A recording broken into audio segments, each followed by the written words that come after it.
Oh, damn. What you listening to? Uh, I'm listening to 1020 radio. Welcome back to the Joe to Go show, and we are here with another very special guest. We've got Mali Hav here. Hello. Oh, thank you so much for having me, Joe. How are you doing today? I'm great. How are you?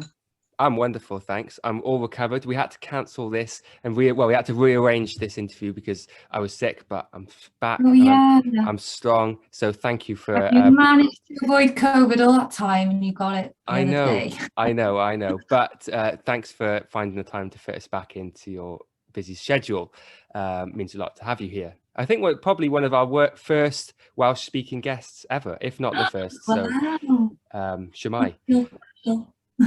So, in your own words, who are you and what do you do? Who am I? Well, I'm Mali Hav. I'm 24 years old. I'm a Cardiff girl, born and bred. I'm a singer-songwriter. Well, I'm an all-round, I like saying artist really, because that covers all the creative things. So from writing poetry, drawing, painting, I like a bit of acting as well. I don't mind doing that and all that. Anything colourful, I am there, and that is what I'm doing pretty much every day. Artist through and through. Yeah. So as you said, you're a Welsh language Celtic R&B singer, songwriter, artist, even an animator at times from Cardiff.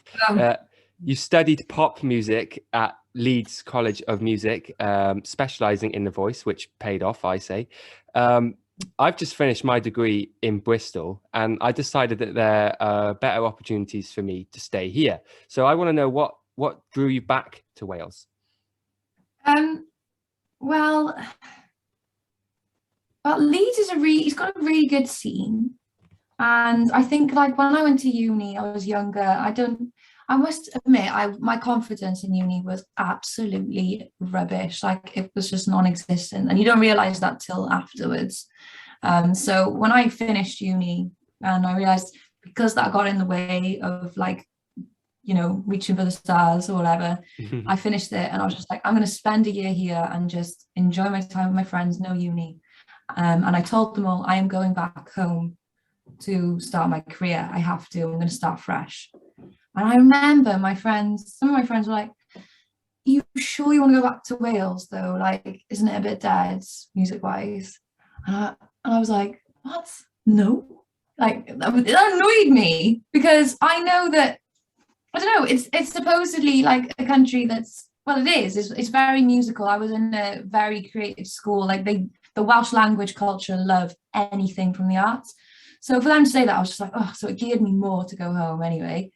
But I was going anyway. So, and then when I've come back now, I've just proven them all wrong. So, and actually done loads of stuff here. Yeah, it's amazing how supportive our scene is. I'm working in the industry as well, so it's nice to be part of the wave. It's great to see that the scene is happening. I mean, I didn't really know much about it until I left, really, and now I'm like you say, like, oh, there's quite a lot of stuff actually happening, isn't there? It was definitely worth coming back though, as you've been selected as one of the 49 artists to receive funding from the Horizons Cymru Launchpad Fund and one of Forte's artists to watch in 2022. There's so much great talent on those lists. How does it feel to be alongside friends and inspirations, all getting the recognition you deserve for your hard work? Well, it feels amazing, and one of the reasons why it feels so amazing is because when I was younger, my mum used to say, sign up for Horizons, so they help artists, whatever. And when I was younger, I wasn't established as an artist, I wouldn't know what to ask for funding and all the rest of it. So it was just always on the list to do. And then the year came where I was like, oh my God, I'm back in Wales. I need funding, Horizons. Okay, I'm going to give it a go. So to be chosen as well for the first time trying as well, it's just like, it's so nice. And they're more than just a grant. They support artists in general. And then with Forte as well, I didn't actually know about Forte. I originally was going to work with them And I was looking at all the things they provided, and I was like, I kind of need this. So I said to them, I was like, how do you feel if I applied? And they were like, that's fine, you wouldn't be able to work with us. And there was another sorted it out. So yeah, that's how I came across them. And any support when you're an artist starting out or independent, it's just a relief, isn't it? Mm-hmm. Mm-hmm. Well, congratulations. Thank you so much. Very well deserved. A self-described enchantress raised in a Welsh-speaking home with a Buddhist father, you're clearly very in tune with your energy and aware of how to harness it. How does your spirituality guide you in the creative process? Oh, that's such a funny intro. Wow. How does it guide me, my spirituality? Well, I think you just said that I was raised with Buddhism around me, because my dad, I've only known him as a Buddhist, and he's got his Buddhist name, Pranyavacha. I like telling people that. And he's like, Mal, stop. But yeah, anyway, so it was always there. And like, you'd have interest now and then, you never pushed it on us, but when you look back, you realize how he brings it into when he was raising us. But I think, like, because of some things in my life that had happened, because usually people turn to spirituality or religion or whatever when, shit happens. So yeah, I guess some things happened and I turned to it more and I got more invested and I just took it really seriously, and it helped me so much.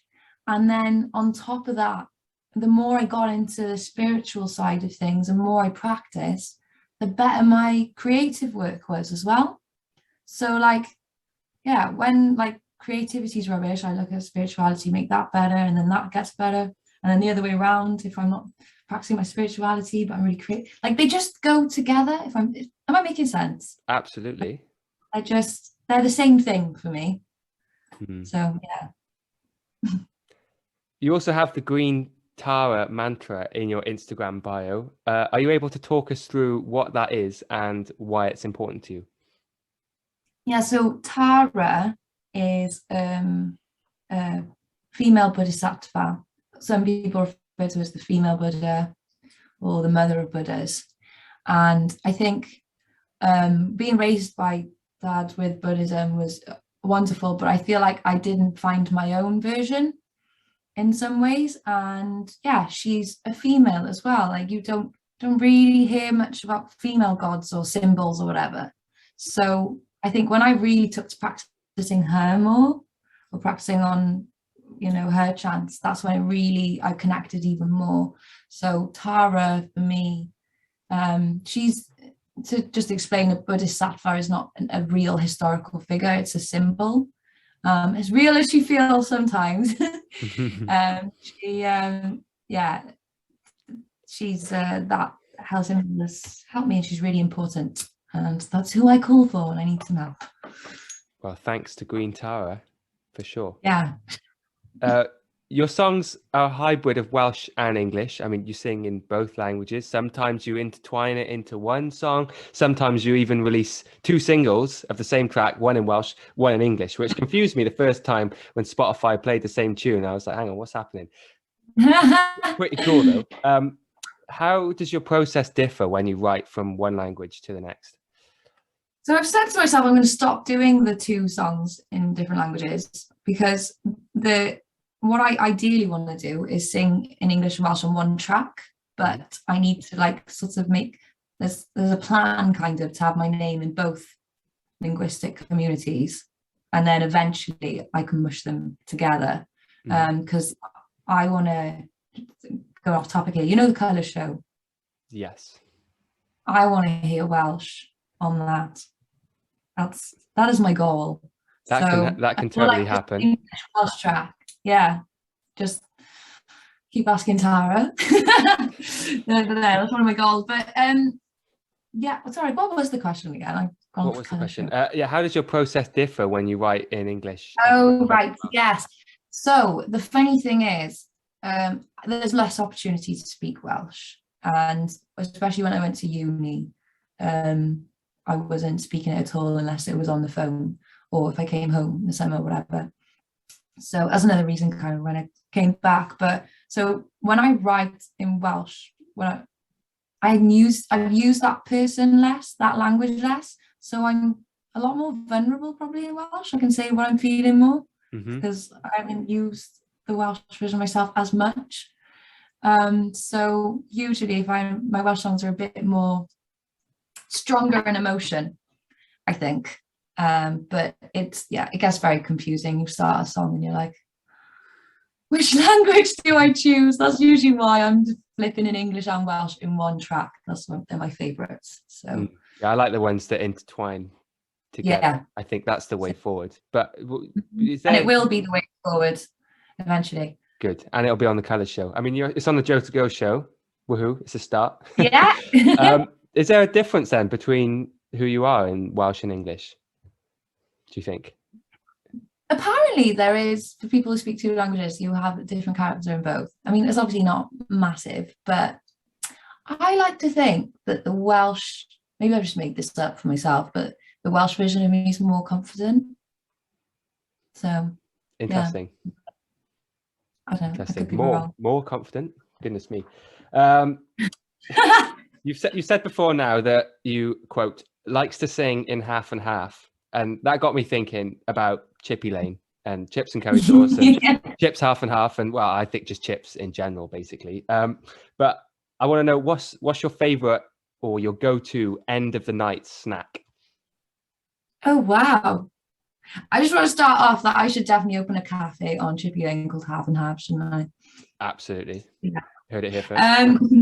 What is my end of the night snack?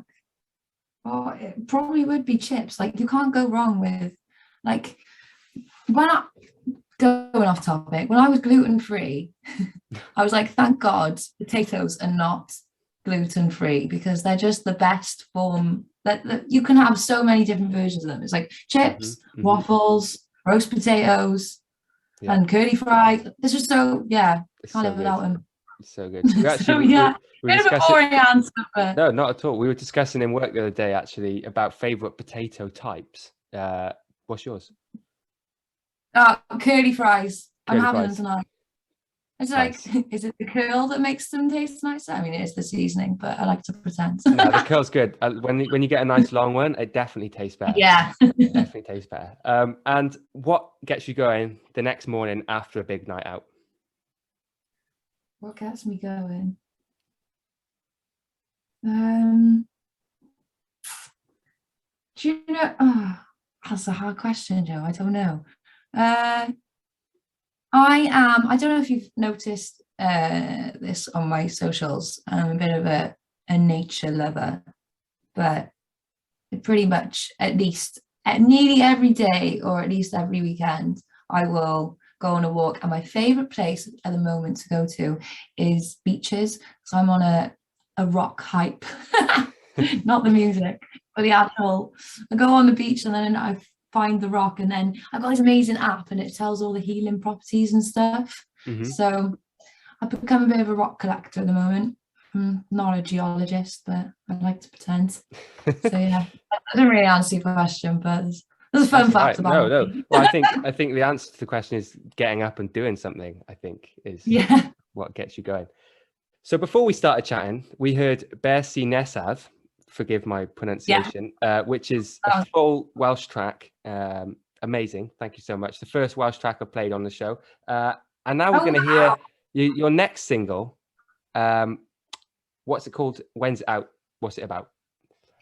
So my next single is called Tara's Eyes, and we did talk about Tara, but obviously it's not just about her. It's about love, but in a romantic sense or spiritual sense, depending on who's listening, depending what day it is to me.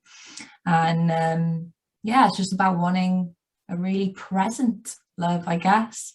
And I wrote it from a point of like, I don't know, like relief, really. It was like a moment of, wow, I'm not alone in this world kind of thing. So I hope that gets displayed in the song and give us all a bit of hope and lovely-dovey feelings.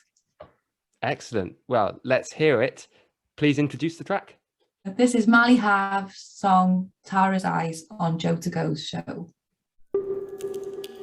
1020 Radio.